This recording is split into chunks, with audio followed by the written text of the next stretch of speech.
कामेष्वक्तानां धर्म ज्ञानम वाधीयते धर्म जिज्ञासमानां प्रमाणम परम श्रुति। प्यारे बहन भाइयों, सत्यार्थ प्रकाश चैनल में आपका स्वागत है।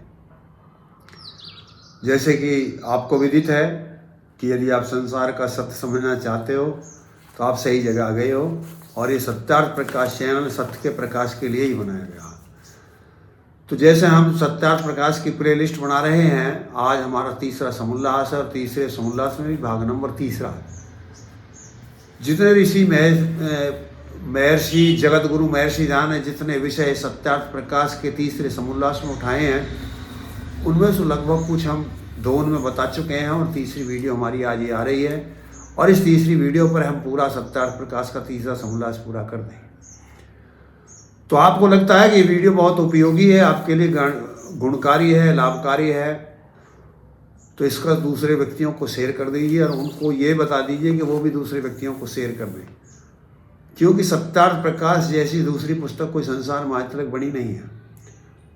लेकिन जितनी जो में जिस खासियत होती है थोड़ी ये है कि इसे पढ़ने के लिए बौद्धिक स्तर तीव्र चाहिए और पूर्व अर्जित योग्यता चाहिए। जिनके पास में ये नहीं होती है उन्हें पढ़ने में दिक्कत होती है।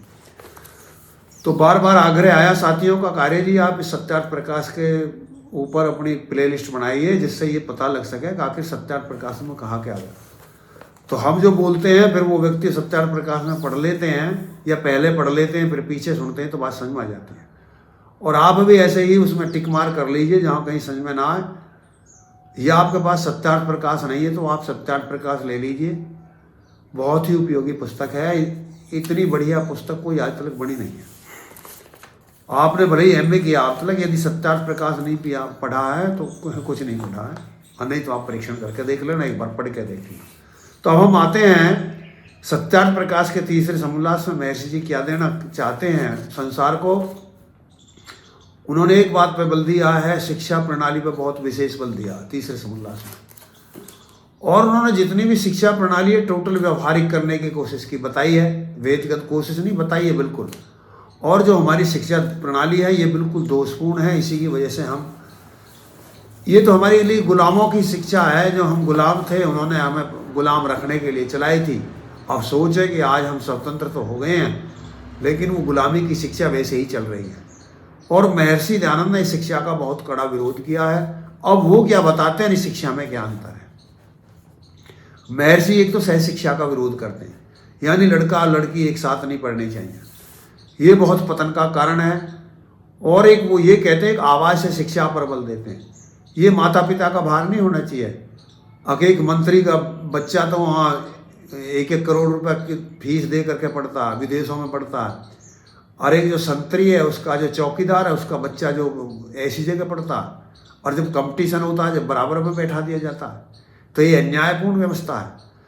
महर्षि ध्यान जी कहते हैं कि जहाँ राजा का बच्चा पढ़े वहीं उसका चौकीदार का बच्चा पढ़े, जहाँ मंत्री का पढ़े वहीं संतरी का पढ़े, शिक्षा एक होनी चाहिए। और जो सिलेबस है वो भी एक होना चाहिए। ऐसा नहीं एक सिलेबस किसी के लिए कुछ है, किसी के लिए कुछ है, किसी के लिए कुछ है। और एक और है कि जो शिक्षा प्रणाली हो व्यवहारिक हो, जो शिक्षा करने के बाद में वह कुछ योग हो अपने कर सके। ऐसा नहीं कि वो जाकर पढ़ लिया, अब हमें MA कर लिया, MA करने के बाद में अब हमने भी MA कर लिया, MA करने के बाद में हमें क्या व्यवहारिक शिक्षा मिली। वे हमने बेमतलब की बातें रटी जिनका कोई काम नहीं आया हमारे जीवन में। जो बात हमारे जीवन में काम आनी थी उनमें से एक भी बात हमें वहाँ बताई नहीं गई। वो बेमतलब की बातों में हमारा समय व्यर्थ किया, 16 साल पढ़ते रहे, और 16 साल पढ़ने के बाद क्या मिला। आज की भी आपकी क्या स्थिति है देखिए। ये नियम है, लिखित में है कि आपका बच्चा एक दिन भी स्कूल में नहीं जाएगा तो स्कूल का अध्यापक आपके बच्चा को आपका नाम नहीं काट सकता। क्या न्याय है? जो स्कूल में भी नहीं जाएगा उसका नाम नहीं काटा जाएगा, पढ़ जाएगा, और उसके पास वो नंबर वाके फेल हो या पास हो, आप उसे फेल नहीं कर सकते। न्याय देखो, शिक्षा प्रणाली के गुण देख लो, सुन लो अब क्या क्या होता है। एक भी स्कूल नहीं जाएगा तो नाम नहीं काट सकते, एक भी कुछ जानता नहीं है फेल नहीं कर सकते, और वो पढ़े या ना पढ़े उसको धमका नहीं सकते, उसको रैप्टा भी नहीं मार सकते।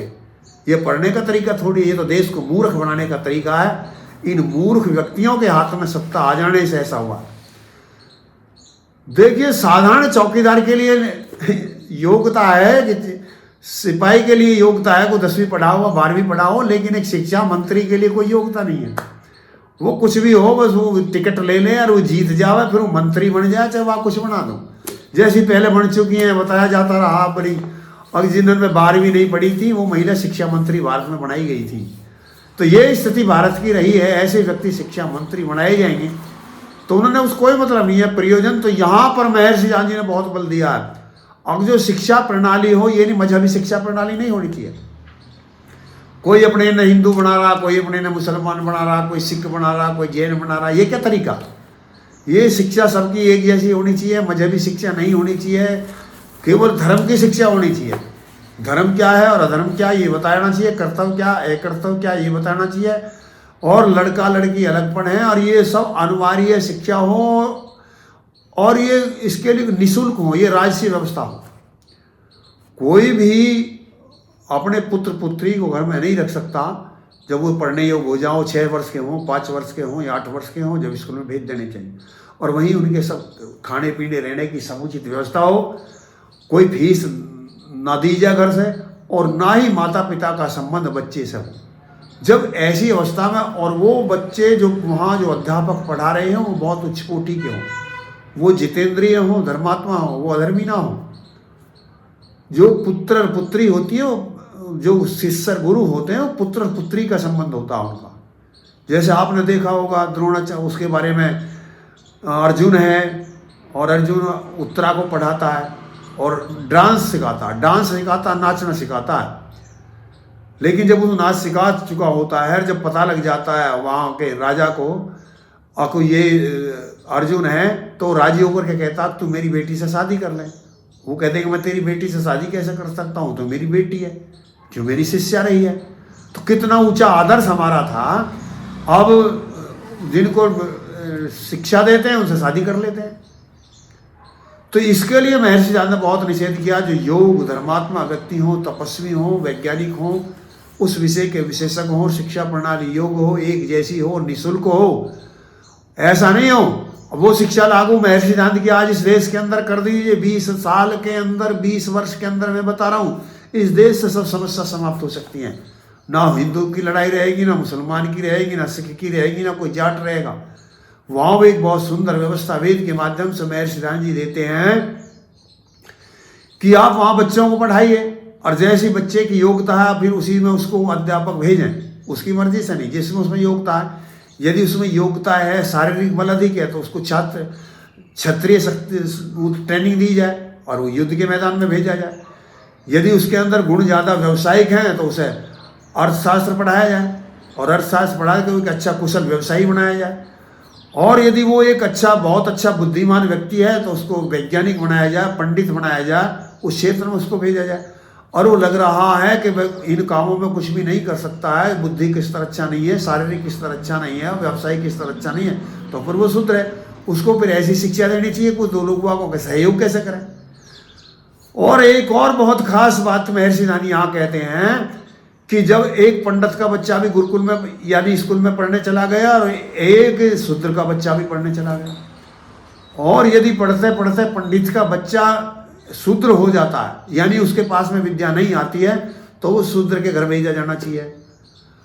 और जो शूद्र का बच्चा है, यदि वो विद्वान हो गया तो वो पंडित से दे दिया जाना चाहिए।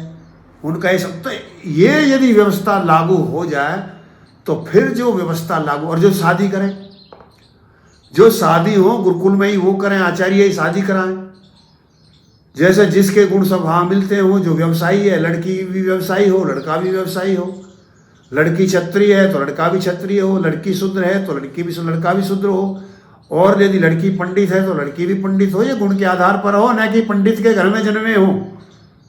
ये जातिवाती हमने बनाई है, ये सब नष्ट हो सकती है।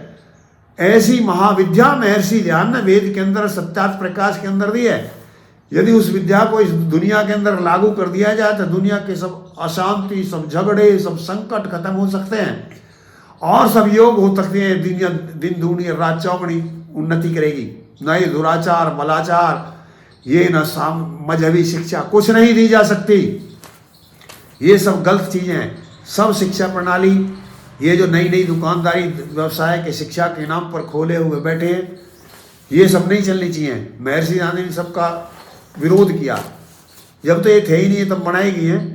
और ये जिन्होंने कॉन्वेंट स्कूल खोल के बड़े राजी हो रहे हैं। ये कॉन्वेंट स्कूल है क्या? ये अंग्रेजों में, ईसाई में कॉन्वेंट वो पढ़ते हैं जिनके पिता का पता नहीं होता, और लिए वो अनाथ जाके जहाँ पढ़ा दिए उनको कॉन्वेंट स्कूल कहते हैं। और यहाँ कह रहे हैं कि हमारे बड़े बच्चे पढ़ रहे, बच्चे हो गए।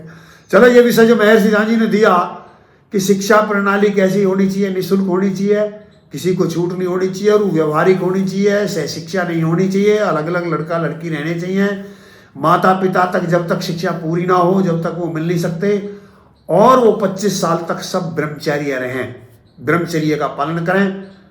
और इसके ऊपर बहुत कठोरता महर्षि गांधी कहते हैं। वो कहते हैं जो अपने बच्चों का बाल्यावस्था में विवाह कर देते हैं, 25 साल से पहले लड़का और 18 साल से या 16 साल से पहले लड़की की शादी कर देते हैं, वो महा जुल्म करते हैं अपने बच्चों के साथ में। कल्याणों का कल्याण और उन्नतियों की उन्नति करनी क्या है? जब वो योग हो जाए, जब उनकी शादी करो। तो साथियों, ये शिक्षा के ऊपर महर्षि गांधी बताते हुए और एक बात और कहते हैं कि शूद्र, जो कहते हैं कि शूद्र नहीं पढ़ाएंगे। हमारे देश का जो पतन का कारण रहा, एक ये विद्या रही कि यहाँ शूद्रों को यानी पंडितों को ही पढ़ाया जाता था, कि शिक्षा प्रणाली पे एक पंडित वर्ग का विशेष अधिकार था। जितने गुरुकुल शिक्षण संस्थान थे, या काशी हो या कहीं भी हो, कौन पढ़ते थे? पंडित पढ़ते थे। जिसका पंडित के घर में जन्म हुआ है तो उसका दाखिला होगा, जिसका नहीं हुआ उसका नहीं होगा। तो एक शिक्षा एक तक ही बढ़ कर रह गई। तो महर्षि गांधी के लिए बड़ा कड़ा विरोध किया, नहीं, पंडित ही नहीं पढ़ेंगे, सब पढ़ेंगे। सबसे पहले महर्षि गांधी से पहले दुनिया वालों, कोई भी यहाँ पंडितों से अलग आचार्य नहीं था, शास्त्री नहीं था। ये उस परम गुरु महर्षि दयानंद सत्यार्थ प्रकाश की देन है कि आज हर जाति के अंदर शास्त्री है, हर जाति के अंदर आचार्य है, और हर जाति पढ़ रही है। लेकिन यदि वही व्यवस्था होती पंडितों वाली पहले, जैसे आपको पता है कि परशुराम जी ने क्या किया था, कर्ण को पढ़ाने से मना कर दिया था, उसने झूठ बोल के पंडित बना था। द्रोणाचार्य ने क्या किया था?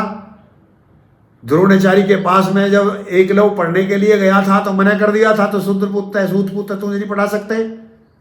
और पढ़ा भी दिया, वो विद्वान हो भी गया था, उसका अंगूठा और कटवा लिया था। तो ऐसे व्यक्ति को शिक्षा नहीं दी जा सकती थी। तो इसमें महर्षि गांधी आकर विरोध किया और वेद का मंत्र दिया, यथे मम वाचम कल्याणी। अरे तुम क्या कहते हो? परमात्मा तो कहता मैंने वाणी सबके लिए दी है। और कुछ अब ऐसे भी जो आज जो हिंदू धर्म जिनको कहते हैं, उनमें कुछ ऐसे भी वो आ गए हैं जो अपने को सीमंत कहते हैं, या बड़े बड़े शंकराचार्य कहते हैं कि स्त्री को तो मंत्र नहीं पढ़ने चाहिए। लेकिन यहाँ महर्षि गांधी कहते हैं, कौन कहता नहीं पढ़ना चाहिए? स्त्रियों को पढ़ना चाहिए। आप जब देखते विवाह कराया जाता तो वहाँ आता कि इस मंत्र को लड़की पढ़े, और यदि पढ़ी नहीं होगी तो लड़की कैसे पढ़ेगी? ये प्रमाण देते हुए वो कहते हैं।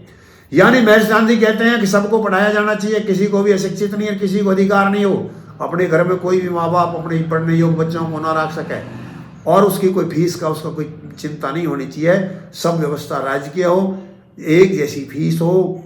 फीस से मतलब ये वही सब, यानी फीस सरकार की व्यवस्था हो, एक जैसा भोजन हो, एक जैसे वस्त्र हो, एक जैसी किताब हो, एक जैसी सब व्यवस्था देते हुए जो योग हो, जो भाग के आगे निकल जाए उसको। अब देखो आरक्षण दिया जा रहा है शिक्षा में, मूर्खों की बात देखो, बड़े दुख की बात है। क्योंकि जो उन्हें नीति जो निर्धारण कर रहे हैं उन्हें बेचारे ने पता ही नहीं है। ये बेमतलब की फौज खड़ी है भारत को कंगाल करने के लिए। कभी अब हम चर्चा करेंगे, ये जो इतने नेताओं की फौज है निरर्थक है, केवल देश को बर्बाद करने के लिए इतनी बड़ी नेताओं की फौज है। वेद के अनुसार इसकी कोई आवश्यकता नहीं है। और कभी हम जल्दी यहाँ पे वीडियो डालेंगे, छठे समुल्लास में हम जाके राजनीति महर्षि गांधी बताते हैं, वहां जाकर के हम बताएंगे। तीसरे पे चल रहे हैं, जल्दी आते हैं, फिर राजनीति बताएंगे क्या है। ये तबाह करने का तरीका, देश को लूटने का तरीका है, इनका कोई प्रयोजन नहीं है। अब मेरे साथियों, इससे आगे जो महर्षि गांधी ये शिक्षा प्रणाली देते हुए एक आगे बताते हैं कि सत्य का पता कैसा लगे। इस तीसरे समुल्लास में महर्षि दयानंद जी ने एक विशेष बात बताई है कि आप सत्य का पता कैसे लगा सकते हैं कि ये बात सत्य है या असत्य है। देखो ऋषि जी परीक्षा देते हैं, इसे 5 परीक्षा कहते हैं। ये तीसरे समुल्लास में आई है। और पहली परीक्षा क्या है कि जो आप जिस बात को देखना चाहते हैं आप वे देख लीजिए कोई ईश्वर के गुण स्वभाव और वेदानुकूल भी है। यदि वो ईश्वर के गुण स्वभाव और वेदानुकूल है तो सत्य है, और यदि ईश्वर के गुण स्वभाव और वेदानुकूल नहीं है तो क्या है? असत्य है। ये महर्षि जी एक परीक्षा देते हैं। यहाँ एक बात ध्यान रहे, महर्षि ने ये कह दिया कि केवल वेदानुकूल, कुरान अनुकूल नहीं, बाइबल अनुकूल नहीं, और जिनको संशय हो वो इस पर शास्त्रार्थ कर सकते हैं। केवल ईश्वरीय ज्ञान वेद है, यहाँ कहना चाह रहे हैं, इससे सिद्ध होता है। अब जो दूसरा वो महर्षि ने करते हैं जो सृष्टि नियम के अनुकूल हो। जैसे सृष्टि नियम के अनुकूल है वो सत्य है, और जो सृष्टि क्रम के अनुकूल नहीं है वो असत्य है। जैसे सृष्टि का नियम है, पहले अमैथुनी सृष्टि होती है फिर मैथुनी सृष्टि होती है, ये सृष्टि का नियम है। कोई कहे कि उसके माता पिता तो नहीं थे और वो संतान हो गई थी, तो ये सृष्टि नियम के विरुद्ध है, इसलिए वो मानी नहीं जा सकती। कोई कहे मुर्दे जिला दिए, ये सृष्टि क्रम के विरुद्ध है, ऐसा नहीं हो सकता, मुर्दे जी ही नहीं सकते। हाँ ऐसा हो सकता वो मरा ही नहीं था, हमने मरा हुआ समझ लिया हो और हम कहें वो जिंदा हो गया, या हमने ड्रामा किया हो, कितने ही ढोंगी बाबाओं ने जैसे ये ड्रामे कर करके कोई मर गया था फिर उस गुरुजी ने जिंदा दिखा दिया, और ऐसे कह के दुनिया को बहका करके छल छल कर करके बहुत रहीम ने ये बड़े ड्रामे करे थे, 300 आदमी मरवा दिए थे लेंटर गिरवाए के।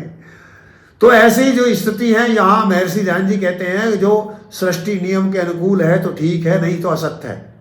और तीसरी परीक्षा कहते हैं सत्य की बात क्या है, और यदि वो आप्त पुरुष है जो बात कह रहा है, यानी धर्मात्मा व्यक्ति है, आप श्रेणी में कौन आते हैं, और जो झूठ नहीं बोल सकते, अपनी नाड़ कटा सकते हैं। जैसे कि आपने देखा हो जब आज़ादी का आंदोलन चल रहा था तो जितने भी आर्य समाजी थे उनसे ये कही जाती थी कि आप ये कह दीजिए हम आज़ादी के लिए आंदोलन नहीं चलाएंगे, तुम्हें यदि मृत्युदंड भी दिया जा रहा होता था तो वो छोड़ दिया जाता था। यानी जो उन्होंने कह दिया उसको सत्य समझ लिया जाता था। ये थे आप्त, यानी आर्य समाज क्या है? आप्त। आर्य समाज का विद्वान धर्मात्मा है, जो कोई शब्द कह देगा उसे कोई काट नहीं सकता, वो एक प्रमाण है। जैसे आज की तारीख में भी यदि मैं ये लिख के दे दूं कि इस लड़का की इस लड़की की शादी मैंने कराई है तो सुप्रीम कोर्ट में उसको प्रमाण माने, ये है आप्त प्रमाण। यानी जो अब जैसे कभी कभी आप जाते हैं वो गजेटेड ऑफिसर से लाकर वही वेरीफाई करा के लिया, जैसे उसका प्रमाण मान लिया जाता है, तो ऐसे ही आप्त जो पुरुष हैं उनका प्रमाण मान लिया जाता है। यदि किसी आप्त पुरुष ने कहा है तो वो प्रमाण है। जैसे आप्त पुरुषों की श्रेणी में ऋषि आते हैं, और जिनमें जैसे मनु जी ऋषि थे, लेकिन अब मनु जी के ऊपर बहुत लोग विरोध भी करते हैं, और वो जो ऋषि मनु जी ने नहीं कही थी, हम व्यक्तियों ने, छल कपटियों ने अपने स्वार्थ के लिए उसमें अपने उसके नाम से बातें लिख दी जो उसके गुण स्वभाव के विरुद्ध थी, और आज उन बातों को लेकर के दूसरों ने उसका खंडन करना शुरू कर दिया। लेकिन ये विवेक होना चाहिए उस व्यक्ति को, और जो व्यक्ति की एक मूल धारा उसके विपरीत नहीं जा सकता, और वो देख रहा कहीं कुछ कह रहा है कहीं कुछ कह रहा, तो ये उसकी बात नहीं है। ये दूसरे व्यक्तियों ने इतने लंबे समय में उसमें लाकर के विकृति की है, और उसमें वो दोनों कारण अनेक रहे हैं। उसके कारण ऐसे भी रहे हैं जो स्वार्थी थे, जो पंडित लोग बाग स्वार्थी थे। पंडित से मतलब मेरी जाति से नहीं है, पंडित से मतलब विद्वान से।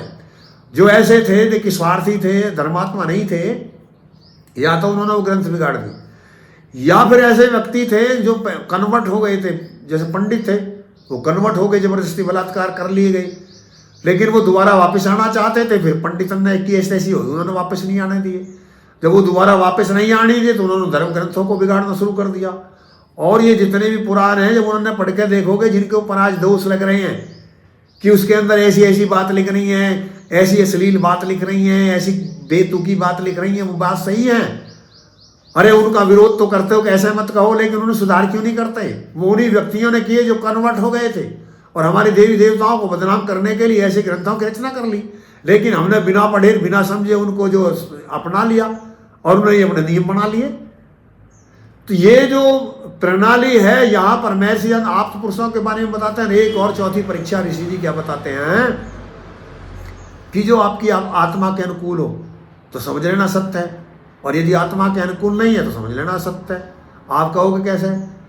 कि आपको कोई कार्य करने में डर लग रहा हो, शर्म लग रही हो और ऐसे लग रहा हो भाई आप इसको नहीं करना चाहिए, तो समझ लो कि असत्य है, मत करो उस कार्य।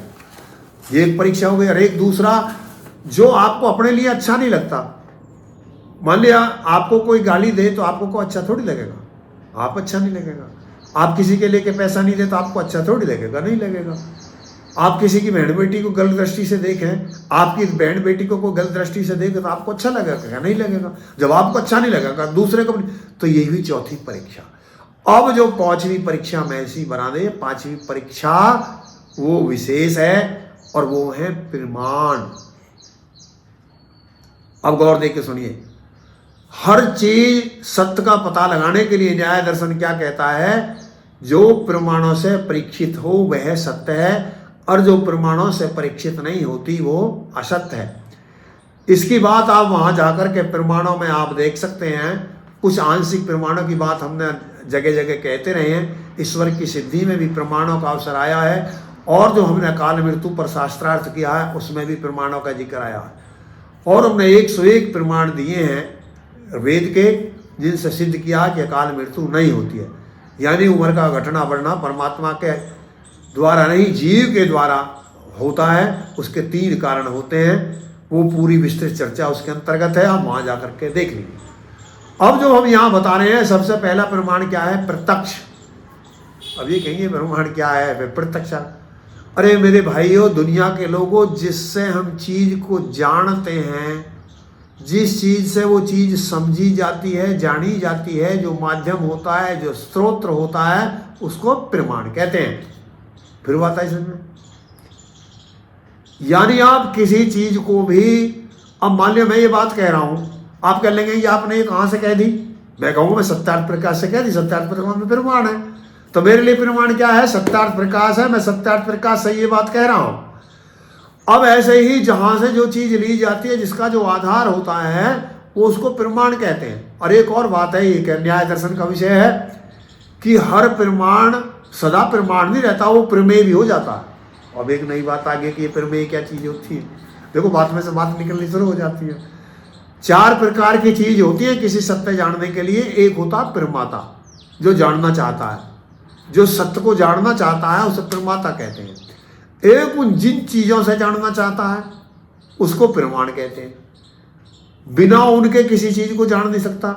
और जिस चीज को जानना चाहता है उसे प्रमेय कहते हैं, और जब उस चीज को वो जान चुका होता है उसे प्रमिति कहते हैं। अब ये जो प्रमेय है, प्रमाण के माध्यम से जो जाने, सदा प्रमाण नहीं रहता, वो प्रमेय, जब जो प्रमेय है कभी वो प्रमाण बन जाता है। ये खैर साहब की बात कम समझ में आ रही होगी, विषय पे ज्यादा समय चाहता है ये। यानी जब आप किसी चीज को सिद्ध करेंगे कि भाई आप बताइए अब ये कैसे प्रमाण है। अब जैसे मैंने सत्यार्थ प्रकाश का एक प्रमाण बताया, मैं सिद्धांत का बात बता रहा हूँ। प्रमाण 2 प्रकार के होते हैं, एक तो स्वतः प्रमाण होते हैं, एक अन्योन्याश्रित प्रमाण होते हैं। और वो 8 प्रकार के प्रमाण है।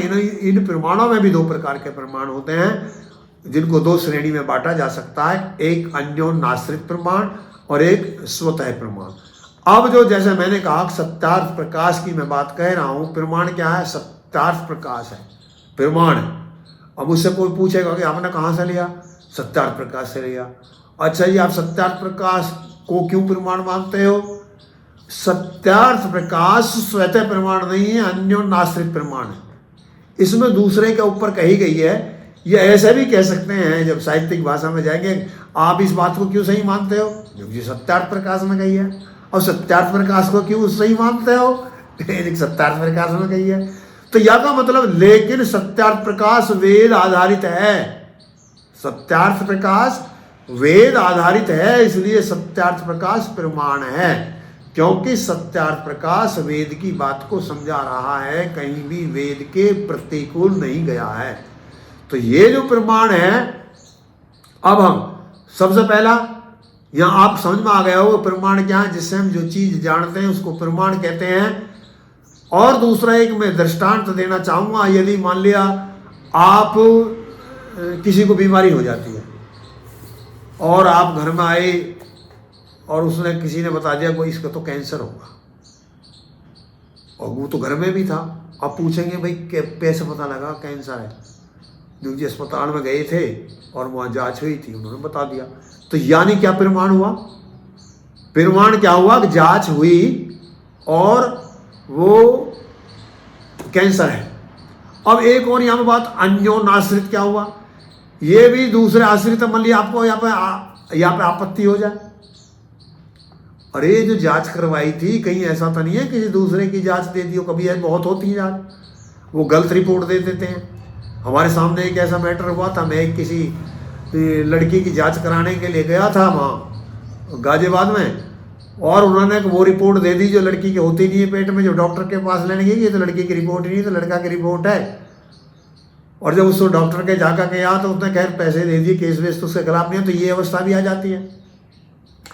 तो वो जांच की, अब हम दोबारा जांच कराते हैं। जब हम दोबारा जांच कराते हैं, अब जो हमने माप माना था, परिमाण माना था, वो जो है वो ही हमारा परिमाण नहीं रहा, प्रमेय हो गया। और सुनिए, हम क्या जानना चाह रहे थे? कैंसर। और कैंसर किसने बता दिया? प्रमाण ने। और प्रमाण क्या थी? रिपोर्ट। लेकिन रिपोर्ट पे हमको संशय हो गया, अब हम रिपोर्ट ही जानने लगे। अब तो कैंसर जान रहे थे, अब रिपोर्ट ही जानने लगे, रिपोर्ट ठीक भी है। तो जब दूसरे जांच कराई, हो सके कैंसर नहीं आया, तो वो जो प्रमाण था वो प्रमेय हो गया, वो गलत हो गया। यानी नाप तोल। और थोड़ा मैं समझाने की कोशिश करूं कि आपसे कहेगी भाई 1 किलो चीज दे दो हमें, आप दुकान पे गए, उन्होंने 1 किलो चीज आपको तोल करके दे दी, और आपने कही यार ये तो 1 किलो नहीं लगती। आप सामान लेकर आए और अब घर आकर के आपको लगाया, किसी दूसरे सदस्य ने कह दिया कि ये तो 1 किलो नहीं लगती है, तो कम लगती है। उन्होंने कि नहीं यार, मेरी गाड़ी तोल के दी थी, उन्होंने 1 किलो ही था। तो प्रमाण क्या था उसके पास में? मेरी गाड़ी कांटे में तोल के दी, 1 किलो ही था। और यदि फिर भी अनुप देखना तोल के, अब दूसरी जगह देखी जाती है और वो वहां 900 ग्राम बैठ जाती है। तो या का मतलब कांटा एक प्रमाण था, लेकिन जो प्रमाण था वो प्रमाण भी ठीक नहीं था। यानी प्रमाण जब माना जाता है कि जब उसमें कोई भी कमी की गुंजाइश ना हो। यदि वो कांटा गलत है तो उसको प्रमाण थोड़ी मानोगे आप। अब आप जाके कहो, अब जी आपने मैं सामान लेके गया था, इसको 900 ग्राम निकला, वो कहते जी मैंने तो कांटे से तोल के दिया। अरे तेने कांटे से तो तोल के दिया है तो 900 ग्राम है। नहीं जी 1000 ग्राम है। तो क्या उस प्रमाण को आप प्रमाण मानोगे? नहीं मानोगे। तो जैसे आप उस कांटे को प्रमाण नहीं मानोगे, उस प्रमाण को भी चैलेंज कर दिया कि वो प्रमाण गलत है जिससे तेने मुझे कांटा तोल के दिया, नहीं तो दूसरी जगह तोल के दिखा दे, तेरा कांटा खराब है, तेने गड़बड़ कर रखी है, तेरा प्रमाण ठीक नहीं है। तो ये है प्रमाण। ऐसे इन बातों से जो चीज जानी जाती है उसे प्रमाण कहते हैं। और महर्षि ध्यान ने ये बात बहुत अच्छी तरीका से समझाई। अब जो 8 प्रकार के वो प्रमाण है, देखो 8 प्रकार के प्रमाण क्या है? सबसे पहला है प्रत्यक्ष प्रमाण। कितने लोग बाग ये कहते हैं कि परमात्मा भगवान दिखता तो है ही नहीं, हम कैसे मान लें उसे? लेकिन क्या सभी चीज ऐसी बात नहीं जो दिखती है? आंखों से सब चीज नहीं दिखती है। प्रत्यक्ष भी 5 प्रकार का होता है। आंखों से हम देख रहे हैं, ये भी प्रत्यक्ष है। हम किसी चीज को कानों से सुनते हैं, ये भी प्रत्यक्ष है। जैसे आपको वीडियो दे दी जाए और आपसे कही जाए कि ये वीडियो सुना, बताना जी कैसी है, आपको मैं तो सुन के देखूंगा। और आपको कुछ सब्जी दे दी जाए कि खाना है या नमक बताना है, आपको सब्जी दे दी कटोरी में डाल के, बताना जी इसमें नमक मिर्च कैसे हैं, तो आप सब्जी की शिकल देख के बता देंगे कि इसमें नमक मिर्च है या नहीं है, कैसी है। क्या कहेंगे? मैं तो खा के देखूँ।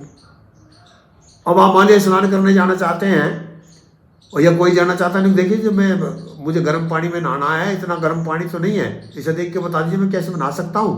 तो आप क्या कहेंगे? मैं तो उंगली डाल के देखूंगा।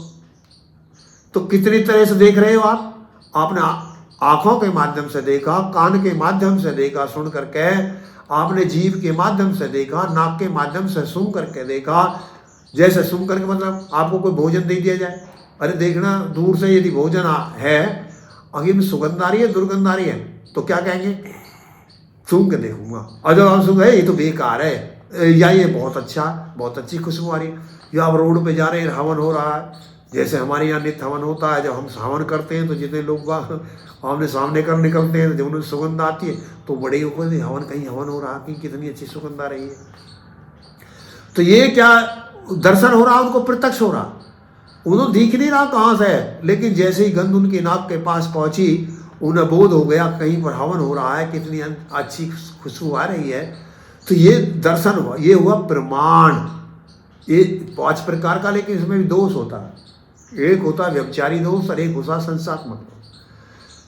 व्यभिचारी दोष क्या होता है? आप प्रत्यक्ष देख रहे हो और मान लिया आपने कहीं रस्सी पड़ी हुई है और आपने समझा कि वो तो सांप है, मैं ध्यान से देख नहीं पाया, अंधेरे में था या उजाड़ा था या दूर ही थी, और आपने कह दी नहीं वहाँ तो देखो जी रस्सी पड़ी हुई नहीं है, वहाँ सांप पड़ा हुआ, और आपको बिल्कुल पक्का ज्ञान हो रहा है देखिए मैंने देखी है। या आपने क्या गलती करी, वहाँ पड़ा तो सांप था और आपने ये समझ ली ये तो रस्सी पड़ी है, और ये जान करके उस सांप को जा छुआ। आपको ज्ञान था रस्सी है, लेकिन वो कैसा था? व्यभिचारी ज्ञान था, और उसने सांप ने कर दिया अपना काम। तो दुर्घटना क्यों हुई? कि आपने देखा तो था, लेकिन वो ज्ञान आपको सत्य नहीं था। आपने रस्सी को सांप समझ लिया था, सत्यता नहीं थी। तो ये एक तो ये दोष होता है प्रत्यक्ष के अंदर। ये 5वें अवस्था में होता है, 5वें अवस्था में होता है। जैसे आप मान लीजिए सूंघने की बात बता रहे, अब आपने शुद्ध घी की भी गंध ले सकते हैं, लेकिन सेंट डाल के भी नकली घी दे देते हैं। आपने देखा ना बाजार में इतनी खुशबू देसी घी में नहीं आती है, दुनिया आज नकली है। 87% नकली घी दूध संसार के अंदर बांटा जा रहा है। और जो संसार की WHO है उसकी रिपोर्ट है कि भारत ऐसा ही घी दूध खाता पीता रहा ना, पनीर खाता रहा, ज़्यादा दिन नहीं। 22 है 25 साल तक 87% लोग बागों के कैंसर जैसी भयंकर बीमारी हो जाएगी, और सरकार भी चुप है, कुछ नहीं सुन रही है। हमने इसमें वीडियो बना के डाली, आप चाहे तो वहाँ देख सकते हैं, पूरे प्रमाण हमने दिए। तो ये वो दोष हो सकता है, उसमें व्यभिचारी दोष हो सकता है कि जैसे आप सेंट की खुशबू को ये समझ करके अगर भाई ये असली घी है, और उस नकली को, उस चर्बी के घी को, उस फार्मोलिन केमिकल के घी को अपने घर ले जा करके इस्तेमाल करोगे तो किडनी भी ले जाएगा, सब कुछ बीमारी करेगा। तो मैं तो कहूँगा यदि आपको शुद्ध घी का पता नहीं है, शुद्ध दूध का पता नहीं है, तो इन थैली के जहरे पीने की कोई जरूरत नहीं है। चाय भी मत पियो, छोड़ दो, असली पियो, मिल जाए तो, नहीं तो टाल कर मत पियो। तो ये साथियों यहाँ की इससे क्या पता हो रहा है? हम सत्यता का पता हो रहा है, और एक उसमें संसात्मक ज्ञान होता है। जैसे प्रत्यक्ष में क्या ज्ञान है? मान लिया आप आ रहे हो सामने से, इतनी दूरी है या मैं पहचान नहीं पा रहा हूँ, मुझे लग रहा है ये राजेश है या महेश है, तो ये संसार प्रत्यक्ष है, मैं देख रहा हूँ, लेकिन मुझे निश्चित नहीं हो रहा कि ये राजेश है या महेश है। तो ये दोष भी ना हो। जब ये दोष ना हो प्रत्यक्ष में, जब वो सत्य होता है, फिर जान रहे हैं हम चले कहाँ से हैं, हम सत्य खोज रहे हैं। महर्षि ने ये बताइए कि सत्य का पता कैसे लगता है? तो प्रमाणों से पता लगता है। 4 परीक्षा पहले बताई, 5वीं परीक्षा प्रमाण बता रहे हैं, और पहली परीक्षा क्या बताई? प्रत्यक्ष। और दूसरा एक और प्रमाण है, उसे कहते हैं अनुमान प्रमाण। अब ये अनुमान प्रमाण क्या? ये भी अपने में एक विचित्र बात है। आप अनुमान का अर्थ शायद से लगाते हैं, लेकिन अनुमान का मतलब शायद नहीं होता। और परमात्मा का जो साक्षात्कार होता है इसी प्रमाण से होता है। प्रत्यक्ष प्रमाण से परमात्मा का साक्षात्कार नहीं होता। यदि आप परमात्मा के दर्शन करना चाहते हैं तो इस प्रमाण की शरण आना पड़ता है। और यह है अनुमान प्रमाण, ये भी 3 प्रकार का होता है। यानी प्रत्यक्ष प्रमाण 5 प्रकार का होता है, और जो दूसरा अनुमान प्रमाण है ये भी 3 प्रकार का होता है। एक क्या है? एक पूर्वत है, एक क्या है? एक शेषवत है, एक सामान्तो द्रष्टव है। पूर्वत क्या है? जैसे हमें पता लगा अब भाई कारण है तो कार्य होगा, अनुमान देखो देख नहीं है, लेकिन ये बिल्कुल निश्चित होता, यह अनुमान के प्रत्यक्ष के द्वारा तैयार होता है, और ये उतना ही सटीक और सत्य होता है जितना प्रत्यक्ष होता है।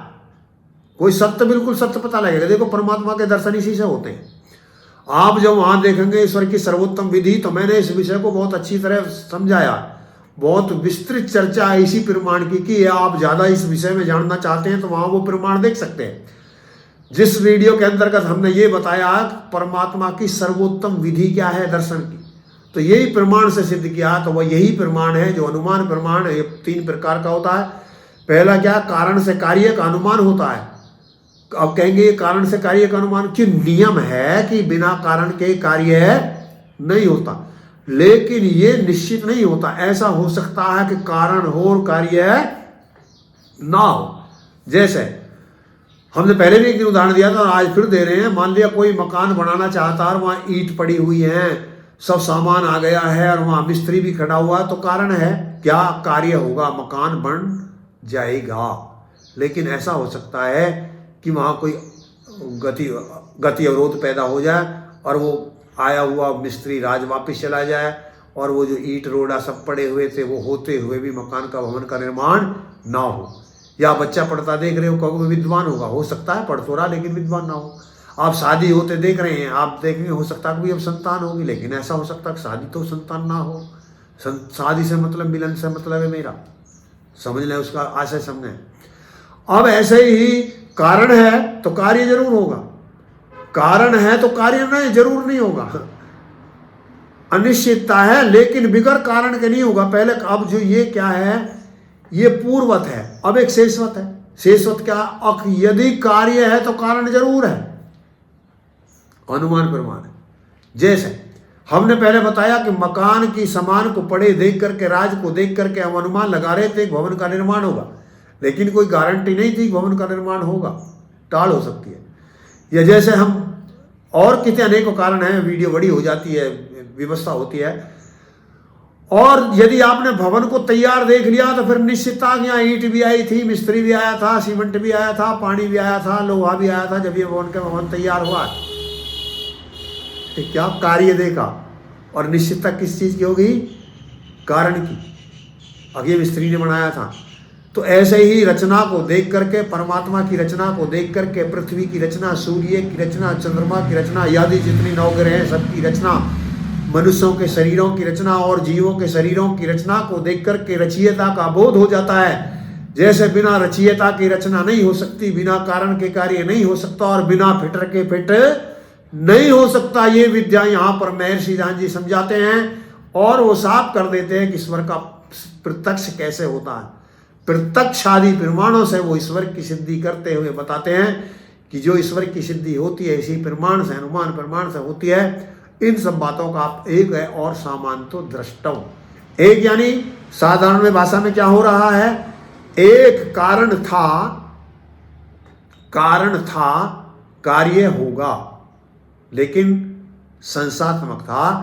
दूसरा कार्य है तो कारण था, संसात्मक नहीं है, बिल्कुल कंप्लीट है, बिल्कुल कोई रोक नहीं सकता, प्रत्यक्ष है, ये प्रत्यक्ष से तैयार हो। और एक है सामान तो दृष्टव। सामान तो दृष्टव ये क्या चीज है कि जो हो रहा है, एक जो होगा, एक जो हो चुका, एक जो हो रहा है। अब यहां में क्या जो हो रहा है, देखो पृथ्वी चल रही है, पृथ्वी चल रही है, ये अनुमान है। अब जैसे तुम्हारी गाड़ी नहीं चल सकती, तुम्हारा ट्रैक्टर नहीं चल सकता, तुम्हारे मोटरसाइकिल नहीं चल सकती बिना चलाए, तो क्या इतनी बड़ी पृथ्वी चल सकती है? सूर्य चल सकता है क्या? और जब आप कह रहे हो बिना बनाए कुछ भी नहीं चीज बनती, छोटी सी भी चीज आपको दे दी जाए और आप मान ली मेरी आंखों में चश्मा ही लग रहे हैं और मैं कहने लगूँ ये किसी ने बनाया नहीं था, तो आपको यकीन आ जाएगा क्या? अरे जब इतनी सी चीज को आप नहीं मानोगे, और तो क्या ये शरीर बिना बनाए कैसे बन जाएगा? इसको भी किसी ने बनाया था। और अब जो हो रहा है, जो कार्य हो रहा, आप तो सो जाते हो, प्राण आपके चलते रहते, कौन चला रहा? तो परमात्मा ही तो चला रहा, क्योंकि बिना चलाए तो चल नहीं सकते। अब ये पृथ्वी चल रही है, क्या आपको लगता है कोई इस पर ड्राइवर बैठा हुआ, कोई इंजीनियर बैठा हुआ, कोई कहीं ऐसा कोई देश का राजा चला रहा? कोई नहीं चला रहा। और ऐसा कोई दुनिया का व्यक्ति नहीं जो कहता हो कि ये नहीं चलाता। और कोई कहते हैं कि प्रकृति अपने आप चलती है, तो अपने आप नहीं चलती, वो उनकी बुद्धि दोष है। कोई भी क्रिया अपने आप नहीं होती, बिना निमित्त कारण नहीं होता। जब तक तीन कारण नहीं होते हैं, जब तक कुछ भी होता नहीं है। जड़ पदार्थ अपने आप कुछ नहीं करता। परमात्मा संसार का मुख्य निमित्त कारण है, जीव संसार का साधारण निमित्त कारण है, और ये प्रकृति संसार की उपादान कारण है, और जो समय है और ये आकाश है ये संसार का साधारण कारण है।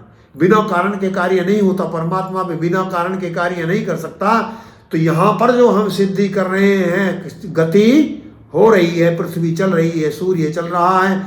जैसे बिना चलाए कोई भी यान नहीं चल सकता, तो पृथ्वी भी बिना चलाए नहीं चल सकती। तो जब ये चल रही है तो इसको कोई चला रहा है, तो इससे इसके चलाता का सिद्ध होता है। जैसे कोई गाड़ी जा रही थी और उस गाड़ी में आप कहेंगे ड्राइवर था, आप कह रहे एक आधुनिक और टेक्नोलॉजी की बात कर सकते हैं जी, आगे गाड़ी ऐसी चलेंगी, अब उसमें ड्राइवर नहीं होगा, लेकिन उसमें भी ड्राइवर था जिसने गाड़ी ऐसी टेक्नोलॉजी बना दी, वो भी बगैर उस बनाने वाले के नहीं बनी थी, कहीं बैठा नियंत्रित कर रहा था। अब रॉकेट जा रहा है, अपने आप उड़ रहा, लेकिन वो कहीं से नियंत्रित किया जा रहा है। तो यार जब वो नियंत्रित छोड़ देता तो फिर उसकी दशा क्या होती है वो आपको पता है, फिर चावला जैसी स्थिति होती है। तो ये जो 3 प्रकार के प्रमाण माने गए, ये सामान्य तो द्रष्टव्य और एक वो पूर्वत और शेषवत, ये दूसरा प्रमाण। एक जो तीसरा प्रमाण आता है वो है पहला क्या, प्रत्यक्ष, दूसरा अनुमान, फिर तीसरा है उपमान, जिसमें उपमा दी जाती है, उससे पता लग जाता है। जैसे कि आप किसी से कहेंगे कैसे पता लग जाएगा, किसी व्यक्ति से कहेंगे भाई आप जाओ गाय, वहां से एक गाय मिलेगी आपको, या कोई व्यक्ति मिलेगा, अच्छा वो व्यक्ति मिलेगा, ठीक है, वो मैं तो उसे जानता नहीं हूँ, मैं कैसे पता लगेगा कि मुझे वो ऐसा। तो मान लिया उसको आप पोशाक बता देते हो, देखो जी जैसे मान लिया मेरे बारे में बता दीजिए, वो सापा बांधते हैं, 6.5 फुट के हैं, इतनी लंबाई है, ऐसे हैं। और यदि वो व्यक्ति मुझे देखने के लिए जाता है और जब वो देखता है कि मेरे सिर पर सापा नहीं है, कटी हुई टोपी लग रही है, तो उसको संशय हो जाएगा, वहाँ तो सापा बताया था पीले कलर का, यहाँ तो कटी हुई टोपी लगी हुई है, और उन्होंने तो बताया था कि वो 6.5 फुट का हो, मान लिया 4 फुट का हो, तो वो कह देगा ये व्यक्ति तो वो है नहीं जो मुझे जिसमें भेजा, उसने देखा नहीं हूँ मैं देखा नहीं हूँ, लेकिन उसको उपमान बता दिया गया था वो ऐसा व्यक्ति है, वहां खड़े हुए 50 व्यक्तियों में वो मेरे पास पहुंच जाएगा कि वो व्यक्ति तो जो मुझे बताया गया था वो यह है, जबकि वहां लेकर 3 फुट से लेकर सब तरह के व्यक्ति खड़े हुए हैं, और मेरे पास क्यों पहुंच जाएगा, क्योंकि उसको बता दिया। तो इसे क्या कहते हैं, उपमान प्रमाण, यानी उपमा जिससे दी जाती है उसको उपमान प्रमाण कहते हैं। अब एक है शब्द प्रमाण। शब्द प्रमाण क्या है, शब्द से हमें बोध हो जाता है। जैसा आपने देखा होगा कि शब्द हुआ, मान लिया आप कहीं जा रहे हैं और आपको रोने पीटने की आवाज आ जाए, आपने कुछ नहीं देखा, और शब्द के द्वारा आपको वो बोध हो गया कि भाई ओहो कहीं को घटना है, या अनेकों कारण मतलब जिस चीज का ज्ञान शब्द के द्वारा होता हो वो शब्द प्रमाण की कोटि में आता है। और उसके बाद में शब्द के बाद में एक है एतहा प्रमाण, उसको प्रमाण माना जाता है। और जैसे हम आप सब कृष्ण को मानते हैं, राम को मानते हैं, रामायण महाभारत को मानते हैं, और महर्षि सिद्धांत को हम मानते हैं, सब मानती है, दुनिया मानती है, क्रांतिकारियों को मानती है, हमने देखे थोड़ी थे, ये कहीं से देखे, पता कहीं से लगा, इतिहास से। इन सबका पता कहीं से लगा, सत्यता का इतिहास से लगा। तो ये एक प्रमाण माना जाता है। एतहा भी एक प्रमाण है, एक अर्थापत्ति प्रमाण होता है। अब अर्थापत्ति प्रमाण क्या है, अर्थापत्ति प्रमाण ये एक चीज की आपको पता लग जाने से दूसरे चीज की पता स्वतः हो जाती है। अब दूसरे पता जैसे वहां जाते हैं, स्वतः कैसे पता लगी, मान लिया थोड़ी देर हम पहले प्रमाण दे रहे थे कि एक की व्यक्ति 1 किलो चीज लेकर आया था, और जो व्यक्ति चीज लेकर आया था वो तो वहां तो तुलवा के ले आया था, 1 किलो था। अब उसने अब वही चीज जब दूसरे कांटे पर तुलवा के देखी तो वो 900 ग्राम होगी। अब उसने एकदम दावे से कह दिया कि जिसने उस कांटे से तोला था वो कांटा गलत था, वो कांटा ठीक नहीं था। वह तोला दूसरे पर ला करके एक अर्थापत्ति हो गई कि ये जब यहाँ 900 ग्राम है वहां 1000 ग्राम था, तो ये अर्थापत्ति प्रमाण से जान लिया कि उस कांटे में कमी है। सत्यता का पता लगा, आप माना इसको नकार नहीं सकते, लेकिन इसका पता कहां से लगा, एक चीज का पता लगा, दूसरे कांटे पर जाकर तोला और दूसरे का पता लग गया, तो इसे अर्थापत्ति कहते हैं। और एक संभाव कि कोई चीज संभव है या नहीं है। जैसे और किसी ने कहा कि भाई उसके बांझ के पुत्र हो गया, अरे जो बांझ थी तो पुत्र कैसे हो गया, और यदि बांझ थी तो पुत्र नहीं था। किसी ने कि आकाश में फूल खिले, कुछ नहीं था। तो जो संभव है, जो हो नहीं सकता, उससे आप अनुमान लगा लेंगे कि वो चीज क्या है। और एक जो लास्ट वाला है वो अभाव है, यानी हमें जब किसी चीज के अभाव का पता लग जाता है तो उस दूसरी एक स्थिति का अपने आप पता लग जाता है। हम मान लिया किसी के घर में गए और आप जो आपको मिलना चाहिए था आभा मिला वहाँ जा कर के, आप पानी नहीं मिला, दूध नहीं मिला, चाय नहीं मिली, खाने के लिए व्यवस्था नहीं थी, उनके लिए व्यवस्था नहीं थी, तो आपने क्या देखा था? आभा देखा था। लेकिन उस आभा में उनको एक बात बता दी थी कभी नहीं, इस गृहस्थी की स्थिति कैसी है। किसी चीज़ के अभाव ने किसी चीज़ की स्थिति आपको बता दी थी, तो जो ये सब ज्ञान हो रहा है, अब आपको लग रही है विचित्र सी बात है, जिन्हें समझने की क्या जरूरत है, अरे जितना समय आप व्यर्थ कर रहे हो। अरे मेरे प्यारे भाइयों, ये दर्शन है और ये बहुत छोटी बात आपको लग रही है, लेकिन इन्हीं बहुत छोटी छोटी बातों से ही सत्यता को जाना जाता है, यही आधार होता है। इन्हीं के आधार पर तो कोर्ट में फैसले होते हैं। जो कोर्ट में न्याय प्रणाली चलती है, इन्हीं आधारों पर छोटी छोटी बातों पर तो चलती है, उससे पता लग जाती है कि ये बात सही कह रहा है या अलसत कह रहा है, कुछ दंड दे दिया जाता है, कुछ छोड़ दिया जाता है। तो ये बात उसके अंतर्गत कही गई है तीसरे समोल्लास के अंदर। मैं समझता हूँ समय भी ज़्यादा हो गया है, और अब जो आपको ये बातें बताई गई हैं सत्यार्थ प्रकाश के तीसरे समोल्लास की, तो आप इन बातों को सुन करके लाभान्वित होंगे, और आपको लगता है कि ये बात बहुत उपयोगी है, बहुत अच्छी है, दूसरे इनके हित की है, तो इन वीडियो को ज़्यादा से ज़्यादा शेयर कर दीजिए और स्वयं भी सुनिए, औरों को भी सुनाइए। और कोई बात आपकी समझ में नहीं आ रही तो वीडियो को बार बार में रोक रोक कर सुन सकते हैं, और मैं फिर आपको सलाह दूंगा कि आप सत्यार्थ प्रकाश पढ़ें। हम बहुत यत्न करते हैं, पूरी बात बताते हैं, लेकिन इतने समय बताते बताते भी वो सब बात उसमें और भी कुछ आपको नई बात मिल सकती हैं, उसमें आप जहाँ जानना देखना चाहेंगे। वैसे हम यत्न बहुत करते हैं, कोशिश करते हैं कुछ सब बातों को बताने का प्रयास किए करें, लेकिन सब बात तो नहीं बताई जा सकती। यदि मैं सब बातों को बताने लगूं तो ये पूरे दिन में ये वीडियो पूरी नहीं होगी, लेकिन हमारी व्यवस्था है, मजबूरी है, तो हमने थोड़ा सार आपको बताया है। तो आशा है कि आप इससे लाभान्वित होंगे। इन्हीं बातों के साथ मैं अपनी वाणी को विराम देता हूँ। ओम शांति।